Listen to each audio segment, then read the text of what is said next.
Hello guys and girls, and welcome to your history lesson today. Now, if you couldn't tell already by my lovely tiara, we are going to be talking about some rulers, so some kings and some queens of history. Now, we're not just talking about any rulers, we're specifically talking about the rulers of ancient Egypt. Now, does anyone know the name for the kings of Egypt? Yep, that's right, they're called pharaohs. They believed that each pharaoh was Horus, the son of Ra, and that meant they were essentially living gods on earth. Now, because they were considered gods, the pharaoh's power had absolutely no limit. They owned all of the land of ancient Egypt. They decided what was considered right and what was considered wrong, and their word was law. Now, you might be wondering, apart from eating all of their delicious foods and living in gigantic palaces and enjoying all of their treasures, what exactly did the pharaohs have to do? Now, a pharaoh's responsibility included ruling the country, owning all of the land, collecting all of the taxes, commanding the army and defeating all of the enemies, and of course, asking the gods for help. Okay, let's talk about some famous pharaohs then.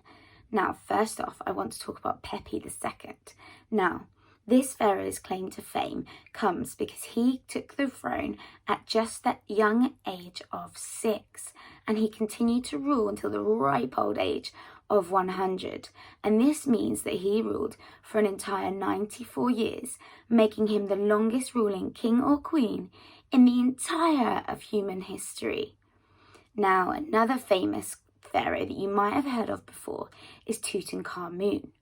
Tutankhamun was also very young when he became a pharaoh, he being only 9 years old and ruling until his untimely and young death at the age of 18. Now, the reason he's so famous is because in 1922, an archaeologist found his body and his golden coffin and all the 5,000 treasures that came with it in the Valley of Kings. Now, this archaeologist was called Howard Carter. So, now that we've learned a little bit about the pharaohs, I'm going to set you some tasks. The first task is I want you to find out 3 facts for me about one of the female pharaohs, Cleopatra. Now, Cleopatra was the last ruling pharaoh. Secondly, I want you to tell me, how is it that we know so much about the pharaohs when they lived such a long time ago? I want you to have a little think about what evidence archaeologists like Howard Carter might have looked at or investigated or even read to find out all the information we know about these great rulers. Okay guys, I hope that you have enjoyed our mini pharaoh history lesson today and that you complete those tasks for our next lesson, and I look forward to seeing you then when we're going to learn all about the pyramids.